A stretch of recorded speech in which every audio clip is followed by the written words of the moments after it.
ඔබ මේ මොහොතේ මේ වීඩියෝ එක බලන්න පාවිච්චි කරන YouTube, එහෙමත් නැත්නම් Google, Facebook, Instagram කියන්නේ මුළු අන්තර්ජාලයෙන් කොච්චර ප්‍රමාණයක් කියලාද ඔබ හිතන්නේ? 50%ක් නැත්නම් 80%ක්? නෑ. විද්‍යාත්මකව බැලුවොත් අපි දිනපතා පාවිච්චි කරන මේ අන්තර්ජාලය මුළු ඉන්ටර්නෙට් එකෙන් යාන්තම් 4% වනි කුඩා ප්‍රමාණයක් විතරයි. එහෙනම් ඉතිරි 96%කෝ? සාගරයේ පාවෙන අයිස්කන්දක මතුපිටට පෙනෙන්නේ ඉතාමත් පොඩි කොටසක් වුණාට ඒකින් යට හැංගිලා තියෙන දැවන්ත අඳුරු ලෝකය වගේ අන්තර්ජාලයේ යටත් සඟවා තිබෙන මහා අගාධයක් තියෙනවා. ඒකට කියන්නේ ඩාර්ක් වෙබ්. එහෙමත් නැත්නම් අන්තර්ජාලී කළු කලාපය කියලා. ලෝකයේ ප්‍රධාන පෙළේ හැකර්වරු රහසොත්තු සේවා සහ භයානකම අපරාධකරුවන් ගැවසෙන මේ අඳුරු ලෝකයේ ඇත්තම තත්ත්වය මොකක්ද?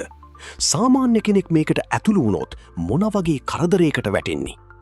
අද අපි සයිබර් ලෝකයේ තියෙන බියකරුම රහස් පිටුපස යන සුපිරිම ගමනක් යමු. ඩාර්ක් වෙබ් එක ගැන හරියටම තේරුම් ගන්න නම් අපි ඉන්ටර්නෙට් එකේ තියෙන ප්‍රධාන කොටස් 3 ගැන දැනගන්න ඕනේ. අංක 1. Surface web.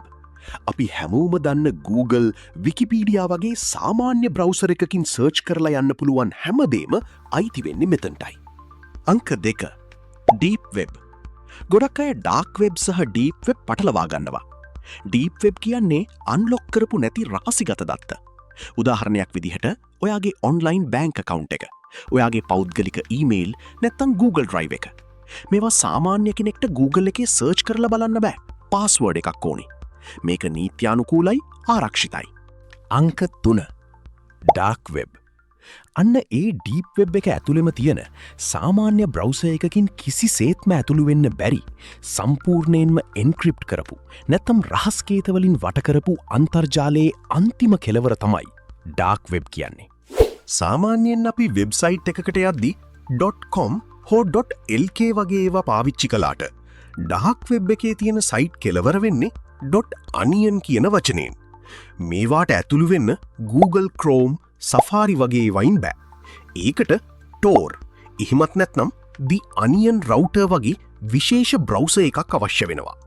ඇයි මේකට Onion නැත්නම් ලූණු ගෙඩියක් කියන නම දාලා තියෙන්නේ? ලූණු ගෙඩියක ලෙලි තට්ටු ගොඩක් තියෙනවා වගේ මේ බ්‍රවුසර් එකෙන් ඔයාගේ IP ලිපිනය සහ ඔයා ඉන්න තැන ලෝකීය පුරා තියෙන පරිගණක දහස් ගණනක් හරහා තට්ටු ගණනාවකින් සංගවනවා. ඒ නිසා මේ ඇතුලේ ඉන්නේ කවුද, කරන්නේ මොකක්ද කියලා ලෝකේ ඉන්න දක්ෂම පොලිසියකටවත් FBI එකටවත් ලෙහෙසියෙන් හොයාගන්න බෑ. මේ නොපෙනෙන සහ හඹායා නොහැකි ස්වභාවය නිසාම තමයි මේක අපරාධකරුවන්ගේ පාරාදීසයක් වුණේ. මේ නාදුනන බව නිසාම ඩාර්ක් වෙබ් එක ඇතුලේ බිහිසුණු කළු කඩවල් නැත්නම් බ්ලැක් මාකට්ස් නිර්මාණය වුණා. ඒ අතරින් ලෝකෙම හොල්ලපු තැනක් තමයි සිල්ක් රූට් කියන්නේ. මේක හරියට ඩාර්ක් වෙබ් එකේ Amazon එක වගේ. හැබැයි මෙතන විකුණුවේ නීති විරෝධී මත්ද්‍රව්‍ය, හොර අවියායුධ සහ සොරකම් කරන ලද ක්‍රෙඩිට් කාඩ්පත්. මේ හැම දෙයකටම සල්ලි ගෙව්වේ කාටවත් අහුවෙන්නේ නැති බිට්කොයින් වැනි ක්‍රිප්ටෝ කරන්සිස් වලින්. ඒ වගේම අන්තර්ජාලයේ ප්‍රසිද්ධ මතයක් තියෙනවා. රෙඩ් රූම්ස් කියලා ජාවාරමකුත් මේකේ තියෙනවා කියලා. ඒ කියන්නේ සල්ලි ගෙවලා සජීවීව මිනිසුන්ව ඝාතනය කරන ඒවා බලන්න පුළුවන් තැන්. හැබැයි සයිබර් ආරක්ෂකාංශ පවසන විදිහට මේ රෙඩ් රූම්ස් කියන ඒවායින් 99%ක්ම මිනිස්සුන්ව රවට්ටලා බිට්කොයින් හොරකම් කරන්න හදපු ව්‍යාජ වෙබ්සයිට්. මොකද ඩාර්ක් වෙබ් එකේ තියෙන නෙට්වර්ක් ස්පීඩ් එකෙන් ලයිව් වීඩියෝ ස්ට්‍රීම් එකක් කරන එක තාක්ෂණිකව ගොඩක් අමාරුයි. හැබැයි ඒකෙන් අදහස් වෙන්නේ නෑ මේක ආරක්ෂිතයි කියලා. මේක ඇතුළේ ඉන්න ඕනෑම මොහොතක ඔයාගේ පරිගණකය හැක් වෙන්න තියෙන ඉඩකඩ අතිශයින්ම වැඩි. දැන් ඔබට හිතෙන්න පුළුවන් මේ වගේ අසික්කිත තැනක් හැදුවේ ලෝකයේ ඉන්න දරුණුම අපරාධකාරයෝ වෙන්න ඇති කියලා. හැබැයි ඇත්තම කතාව ඒක නෙවෙයි. ඩාර්ක් වෙබ් එකට පදනම දාපු ටෝර් තාක්ෂණය මුලින්ම නිර්මාණය කළේ ඇමරිකානු නාවික හමුදාව මගින් 1990 ගණන්වලදී. ඒ ඔවුන්ගේ රහස් ඔත්තුකරුවන්ට ලෝකයේ වෙනත් රටවලින්දන් තමන්ගේ තොරතුරු රහසිගතව ඇමරිකාවට එවන්නයි. පස්සේ කාලෙක ඔවුන් මේක ප්‍රසිද්ධියට පත් කළා. අදටත් ඩාක් වෙබ් එක 100%ක්ම නරක දේවල්වට විතරක් නෙවෙයි පාවිච්චි වෙන්නේ. ඒකාධිපති පාලනයන් තියෙන රටවල ඉන්න මාධ්‍යවේදීන්ට තමන්ගේ ජීවිත බේරාගෙන ඇත්ත තොරතුරු ලෝකයට කියන්න. ඒ වගේම රජයන් වල දූෂණ හෙළිදරව් කරන එඩ්වර්ඩ් ස්නෝඩන් වගේ විසිල් බ්ලෝවර්ස්ලා තමන්ගේ අනන්‍යතාවය සංගවා ගන්න පාවිච්චි කරන්නේ මේ ඩාක් වෙබ් එකයි. අවසාන වශයෙන් කියන්න තියෙන්නේ කුතුහලයටවත් ඩාක් වෙබ් එක පැත්තේ යන්න උත්සාහ කරන්න එපා.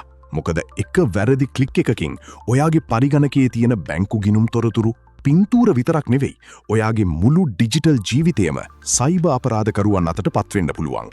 කුතුහලය හොඳයි. හැබැයි තමන්ගේ ආරක්ෂාව ඊට වඩා වටිනවා. ඉතින් අද වීඩියෝ එක ගැන ඔයාලට මොකද හිතෙන්නේ? ඩාක් වෙබ් එක ගැන මීට කලින් දැනගෙන හිටපු නැති අලුත් දෙයක් අද ඉගෙන ගත්තනම් පල්ලෙහායින් කමෙන්ට් එකක් දාන්න. වීඩියෝ එක වටිනවනම් ලයික් කරලා යාළුවන්ටත් බලන්න ෂෙයා කරන්න. මේ වගේ සයිබර් ලෝකයේ සහ විශ්වයේ අద్භූත දේවල් ගැන දිගටම දැනගන්න අපි channel එක අදම subscribe කරලා තියාගන්න. ඊළඟ වීඩියෝ එකෙන් හමුවෙමු. හැමෝටම සුබ දවසක්.